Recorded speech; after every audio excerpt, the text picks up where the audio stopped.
and ensure to brown and crisp all four.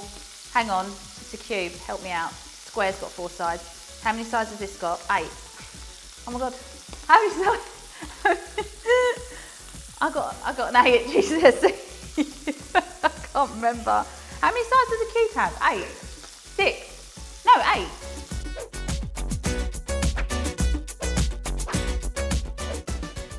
So today I'm going to show you how to make one of my most popular recipes from my Instagram account. It's a creamy orzo with loads of grated hellim, some dried mint, a pinch of cinnamon, sweet sautéed vegetables. It's a winner and it's on your dinner table in less than 30 minutes. Perfect. I'm just going to chop up all the vegetables for the orzo, which you fry off first. Now, when my mum would make this for us when we were kids, she'd really just use some onions. She wouldn't necessarily add the carrots or the celery. I do like to add them in. They do add a lovely sweetness and a good way to get in some essential vegetables into your diet too. And when you are chopping up the vegetables, try and get them as finely diced as possible for 2 main reasons. They caramelise quicker, they soften quicker, and they do add that lovely sweetness to the dish as a result. So do finely dice them as well as you can.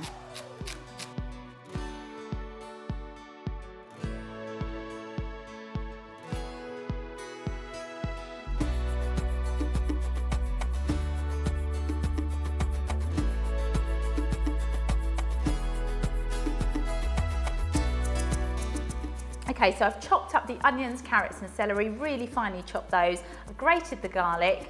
I've chopped up some cubes of hellim. I've grated some hellim and we are ready now to get everything into frying pans and onto your plates. Right, so let's get the pans out. So I'm going to go with a large frying or sauté pan. You need something that's got a deep enough vessel to accommodate the pasta while it cooks and expands. So you want a medium heat.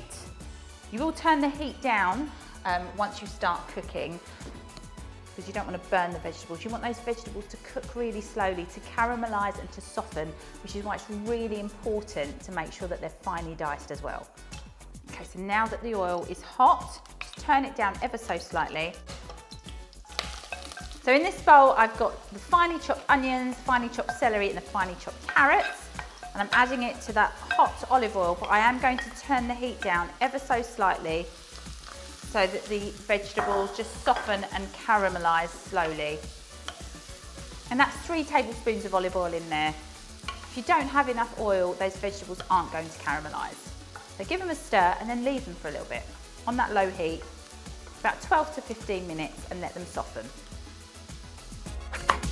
This smells so good. We're about 7 minutes in, so it's still got about halfway to go, but this is exactly how it should be looking now. You want those lovely jammy vegetables to soften, to caramelise, to sweeten, so don't fall short of giving yourself the time to do this. It adds so much depth of flavour to the dish and it's really important. So give it another good 7 to 8 minutes and then we'll be good to go.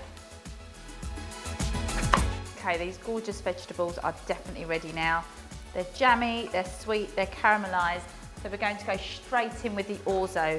What I'm going to do is I'm going to seal the orzo off in those lovely oils as well. So I'm going to add that in, give them a good stir so they're coated in those lovely oily caramelised sweet vegetables. I've got 300 grams of orzo here. So this serves about 4 people. And once you've got that hellim in there as well, and you've got the crispy fried hellim on top, a simple midweek supper that feeds 4 generously. And I've added the 3 grated garlic cloves too. Okay, and now we're going to go in with 1/4 teaspoon of ground cinnamon, an ingredient that's added a lot actually to Cypriot dishes, especially meat-based dishes. But I find that anything tomatoey, that lovely base of the cinnamon in there as well, really adds that natural sweetness, a bit of umami, and just lifts the flavour of the pasta, especially because you've got that salt and pepper seasoning that goes in, so it's a nice balance between the two. Married with the dried mint, it's perfect. And in fact, I add a bit of purée biber today because who would I be if I didn't add some purée biber to something? So we're going to go in with 1/4 teaspoon of purée biber as well. You can add a bit more if you want it a bit more, spice to it. I mean, it's not biber doesn't have that massive kick like regular chili flakes do. It's a lovely, subtle, almost oily depth of chili flavour to it. So you can add a little bit more, but for my children, 1/4 teaspoon is plenty. So we're good here. We're ready now. The orzo has been coated in those lovely oily spices. They look kind of sealed. You can almost see how they change in colour. So you've got that almost that white finish to it, that opaque finish, which is exactly what we're ready for, so that we can add a tablespoon of tomato puree.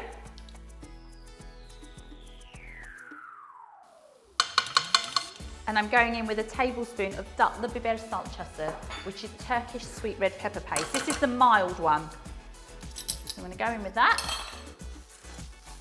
And then we're going to go in, before we start stirring it all up, with a can of finely chopped tomatoes as well. All a really good stir. I'm just going to fill this empty can up with some cold water because I've got some chicken stock waiting over there. You can use vegetable stocks, just a stock cube and some boiling water. I want the liquid to come over to just 1 litre. So I'm going to use this to top that up with. So now that those tomatoes and the tomato paste and the biber salçası, the sweet red pepper paste, have all amalgamated in there with the orzo, we're going to go in slowly with the stock. So this is 1 litre of chicken stock that has been made up to 1 litre with the cold water contents of the tomato can as well. So you want 1 litre of liquid to 300 grams of the orzo. I'm going to bring that up to the boil, turn it down to a simmer and let it cook for about 12 to 15 minutes until you've got a lovely creamy orzo. You don't want the orzo to absorb all of the liquid. It's creamy, it needs to be luscious. I'm going to add some grated hellim in there, some dried mint, some fresh parsley just before it's cooked. This isn't about being stodgy. This is not a stodgy bowl of pasta. This is a pour your pasta in a bowl, put it on your lap and away you go. So that's what we're looking for here. Okay, so just before the orzo starts coming up to boil, just give it a gentle stir because it is susceptible to stick to the bottom of the pan. Don't over stir it. Give it a gentle stir to just take away any grains that might have stuck to the bottom of the pan. So as soon as the orzo comes up to a boil, just turn the heat straight down and let it simmer slowly so that it cooks through but it doesn't overcook and turn stodgy. And every now and then just test the bottom of the pan to make sure no orzo is sticking and gently alleviate any sticking grains just by stirring slowly. Don't go it vigorously, otherwise you're going to break up those grains. Okay, so now let's get onto the hellim. Get yourself a nice sturdy non-stick pan again and don't put it on the biggest burner. You want it on quite a small burner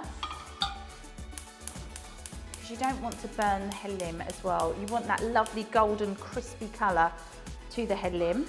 What we're going to do is just brush the pan with a little bit of olive oil. So hellim is exactly the same as halloumi cheese. Hellim is just the Turkish word for it, which is what I've grown up calling it. Traditionally, it's made with just sheep's milk or just sheep's and goat's milk. And if you can get that stuff, it is so much better. Otherwise, it can be a bit watery. It doesn't have the same texture. And another thing to ensure that you do is to pat the hellim dry before you fry it. Even after I've patted it dry, I can see there's some water here. I'm going to drain it again, give it one final pat, and then they can be added to the pan. Okay, do not have your pan on too high a heat. So you want them to crisp up, but you do not want them to burn. So give the oil a final little brush. If you do, add your hellim to the pan.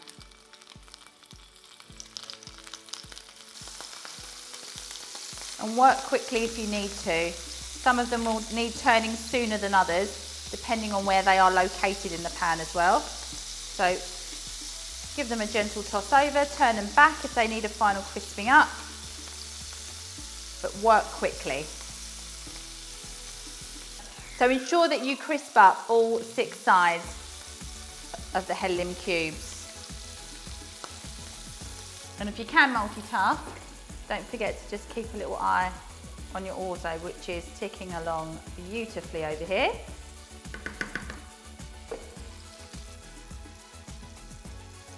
So lovely golden crispy Hellim cube. Okay, so the Orzo has had about 12 minutes now simmering on that low heat. It's deliciously creamy, so we're going to add some of the grated Hellim, the finely grated Hellim. You finely grate your Hellim because it does dissolve and disintegrate into the sauce a lot better than if it was coarsely grated. We're going to add about a teaspoon of dried mint, but again, use your judgment. If you want a little bit more, you want a little bit less, that's absolutely fine. And to stir that through, I'm also going to stir through a little bit of finely chopped fresh parsley, just for some freshness. And it always looks nice to have a bit of garnish on top as well. And it does add that lovely fresh herb flavour that complements the dry herbs with the dried mint. Take it off the heat and serve immediately. You want it to be creamy when you serve it. You don't want it to lose that lovely creamy consistency that you can see there. Portion up. So stir some dried mint into your finely grated Hellim. Give it a good stir, as so. A bit more fresh parsley for garnish. Some of that Hellim and dried mint on top. And I love some black pepper on mine as well, so I'm going to go in with some black pepper and add those lovely cubes of fried Hellim. Teeny drizzle of extra virgin olive oil.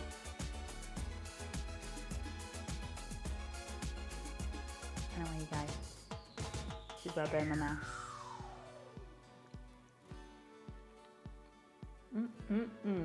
Perfect.